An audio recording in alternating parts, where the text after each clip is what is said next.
today with another episode of Step Into the Spotlight. We're so glad to have you here. And today we have our creative director, Lydreyah Simmons. Hi. Welcome. Thank you so much for being with us today, Lydreyah. So, you doing okay? Doing well. How are you? I'm doing wonderful. Thank you for asking. So I wanted to start off by saying thank you so much for all that you do for Rise Up and Walk Girls Incorporated. We appreciate you so very much, okay? All of the creative juices and everything that flows, we thank you. So with that, wanted to ask you, what initially sparked your interest in graphic design? And what made you decide to pair it with marketing? Gotcha. So yeah, for me, graphic design was actually a pivot major. Okay. When I went to college, I initially went for engineering. Okay. And so, I was very much into math and science. It was a great school for engineering, and so that was my goal. But about midway through my sophomore year, I started thinking about the end goal and me just doing that job day to day. I really couldn't see myself doing that every day, and so I was missing out on the creative aspects of in the major. So that's what made me pivot to graphic design. I was like, I definitely still want to continue to go to college, get my degree. What do I want to do with it? And so that's where graphic design came from. I love the drawing, the painting, and very still digitally paired and into the technology part of it. So graphic design was really the perfect combination of the two. So and then marketing goes hand in hand with graphic design, like logos and things like that. So it just made sense to pair the two together for sure. Okay, so initially, I heard you say initially engineering. So throughout high school, you always said, I'm going to be an engineer. Yep, vice president of TSA, Technology Student Association. Okay. That was me. I was an engineer. Yeah. Okay, so would you say that when you got to college, when you arrived on campus, what was it that sparked your interest again? And just, was it one simple thing, or was it a lot of things, different things that made you change your mind? Yeah, I think it was a lot of things. The classes were interesting. I loved learning about the material and doing the different projects and things like that. But yeah, it was really just that foresight of is this truly my heart, what I'm passionate about. Okay. And there was, even though I liked it, it wasn't something that made my heart happy, I guess. Okay, I like that. You found something that made your heart happy, and that's what you went with. You took the leap of faith. Yes. I think that's safe to say. Very much a leap of faith, very much 180 from engineering. Okay, I'm glad you said 180, because usually when people say do a 360, no, because we're turning right back around to where we left off at. No, so I appreciate that 180. Okay, I like that. I like the fact that you were being true to yourself, and you took a time to step back and say, Lydreyah, is this really what you want to do? Can you see yourself doing this for the rest of your life? Yeah. So I like that. And that allows young girls, actually your age, who are starting off in school, can at one moment say, this is what I want to become, this is what I want to do, but then allow yourself to get there to college and allow yourself that grace and that room and space to make those changes. Yeah. So thank you for sharing that no, this wasn't your first idea, this wasn't what you wanted to do. I appreciate that, because sometimes we look at change as something difficult. We look at it like, no, you're in the middle of your your education, getting this degree, don't do it, what happened? And so I like that you could turn something from a negative, could have been, into a positive. Right. So thank you. Okay. That leads to our next question. So what's something that people see now? They look at your career now and they're like, wow, she's so successful, but they really don't know how much time and effort you put into getting to the place where you are now. So how do you address that? So yeah, I think people see me in the finance industry. Certainly, not a lot of people of color. At least in my office, there are not a lot of people, especially women, but Black women at that, in my space. And so they might see me and think it's a great place for me. You really can't go wrong in finance, learning educating yourself there. But it definitely took a lot of hard work, you know, pivoting from, you know, going to graphic design. You know, Fidelity Investments, that's my current employer. They reached out to me as I graduated, and I had to make that decision of, do I continue to pursue graphic design, or do I, you know, learn about finance, something I have no experience in, brand new to me. And for me, I made that choice of going into finance because, again, I felt like it was something you could never go wrong in, and I could still do, find ways to do my graphic design. I had the, you know, the education, the background there, so I was like, I can always do my graphic design as well, in addition to having this type of job security and learning about this other thing. So yeah, I think, you know, I definitely, going through in the finance industry, I had to, you know, take tests, get certifications, licenses to trade and things. And so, you know, even going through that, I passed my first test, and the second one I did fail. I think I may have even failed twice. And so that was, you know, very discouraging. I'm like, man, did I make the wrong choice? And you know, just having doubts and things like that. But I was able to continue to push through. Had a, you know, great support system at Fidelity, and so, you know, they were like, you know, don't worry about it, things happen. I just kept going, and on my third and final try, got the license, and it was good to go. So yeah, lots of studying, lots of commitment, lots of you know, pulling yourself up by the bootstraps when things don't go to plan. Took a lot to get here. Okay, thank you for sharing that. So many things that I heard you say in as you were, you know, answering that. One thing is, I heard you say it took a lot of preparation. Yes, it's not something, it looks easy, but they don't see, or the people don't see what it took to get to this point. And you explained that. You said it took a lot of studying, it took a lot of preparation, and you did not pass one of your exams on the first try. And I love that you shared that, because we put so much pressure on ourselves today. And it was something that you said in the beginning, is that they reached out to you. I love that. I love that. Did you ever ask them, what made you consider me? So at that time, they were really just looking at newly graduated individuals, people just coming out of college. I don't know if it's, you know, they saw that, you know, new college students, they're still in that study mindset, so going right into, you know, studying for those licenses and things would be easier for us right out of school. Maybe that was their thought process. But yeah, they were, it didn't matter what degree you had, as long as you had a bachelor's degree, they were willing to sit down with you, have a conversation, do that interview, and yeah, give you a chance to learn about finance. Another thing that you said, in that you said that, okay, they reached out to me and I thought about it again. You took time to think, you put this into consideration, thought about it, you prayed about it, and then you're like, okay, I can always rely on my marketing. I can always go back to this, but this is something going into a totally different direction.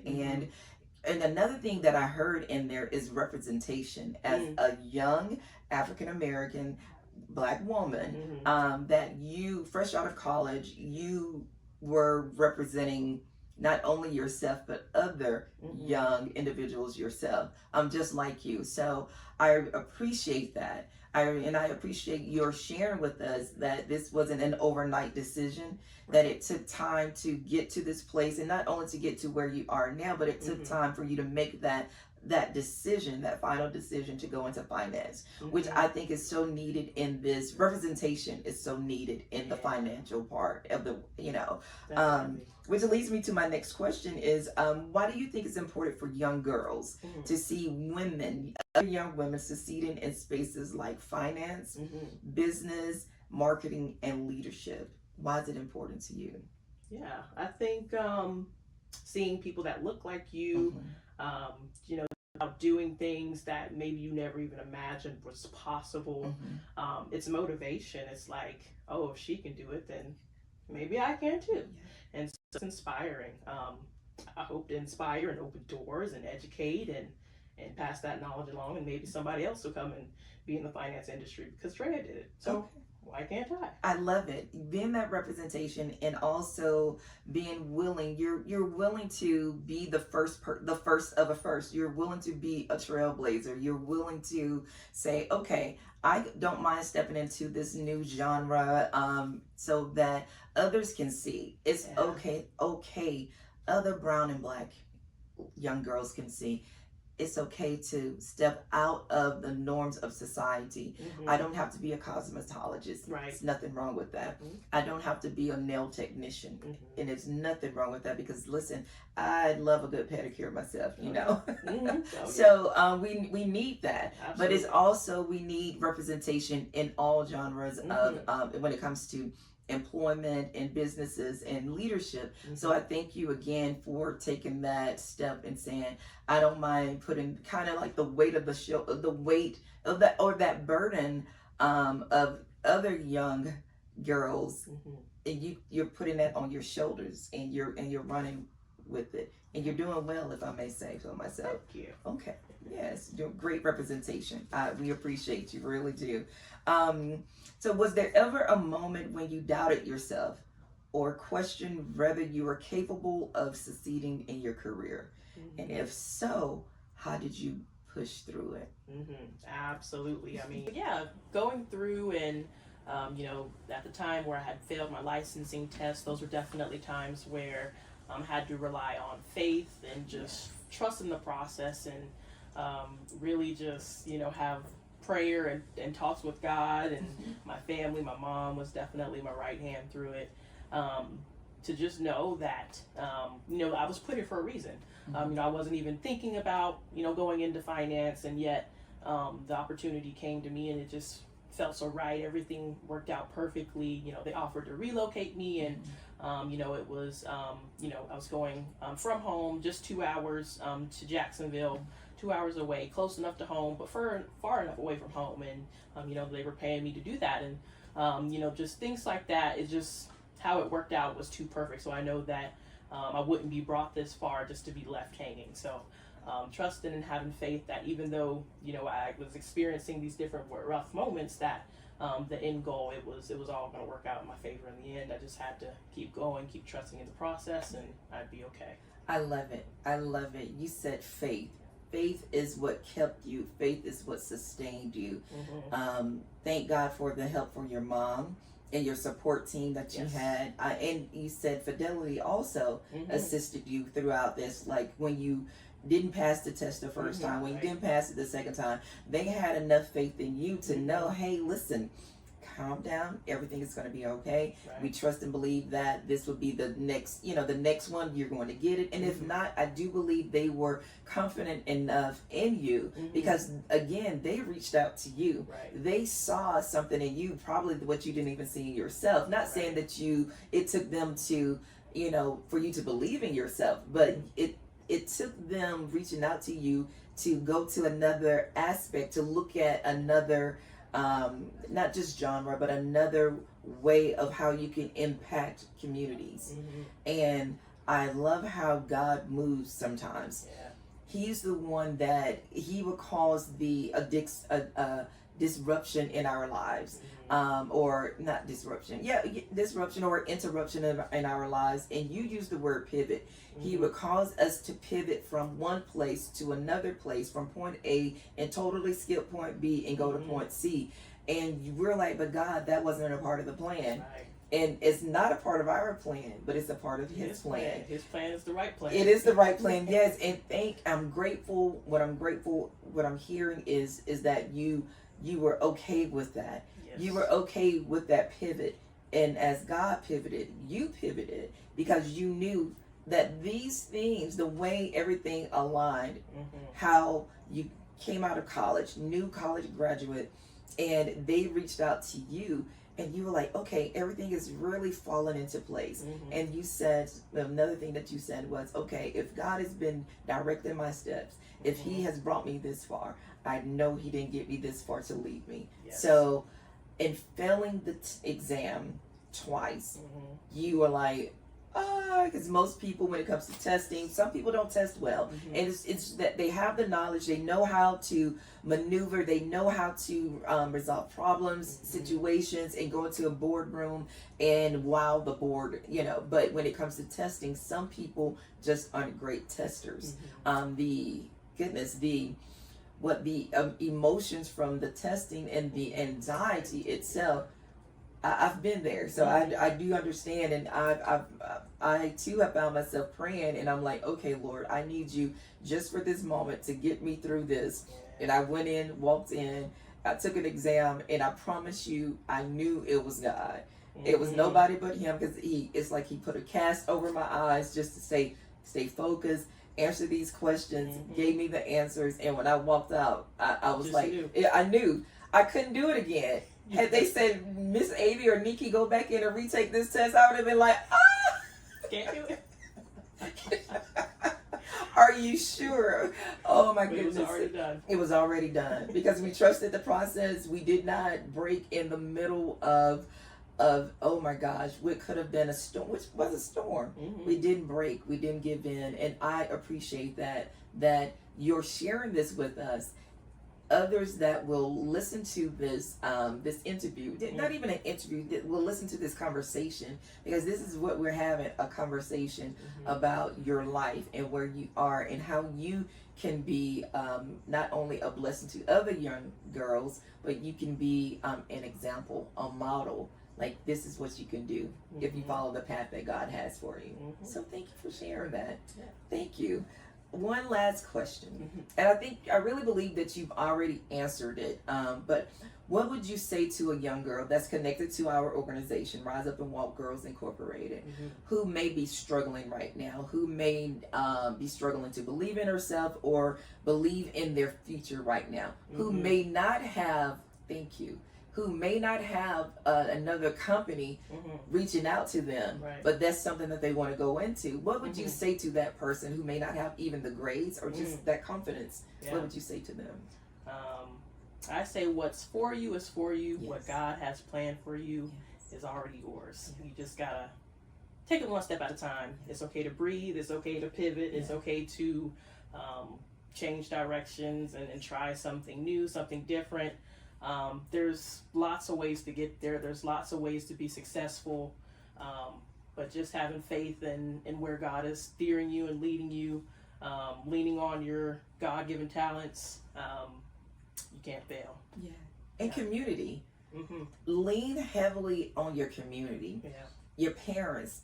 And somebody may not even have parents. They may have one parent, or maybe, maybe raised by their grandmother, their grandfather, their grandparents, or even, our affectionately, we call them aunties, A mentor. A mentor. So even in that, what would you say to those persons that may not have the community that you had, or even myself growing up? What would you say to that little girl that does not have the community that you had in supporting you, may not have had the grades that you had?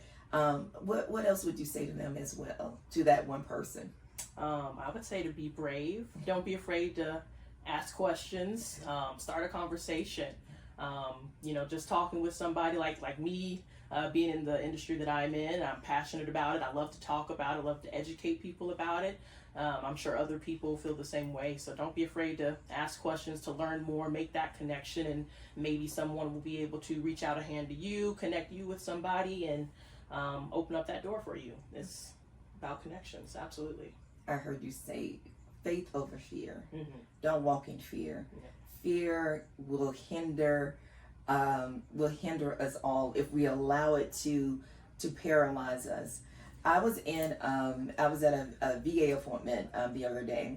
Walked in. I was feeling some kind of way. I really was. I was in a space where I was prayerful that morning, and I was just like, okay, Lord. My countenance was kind of down.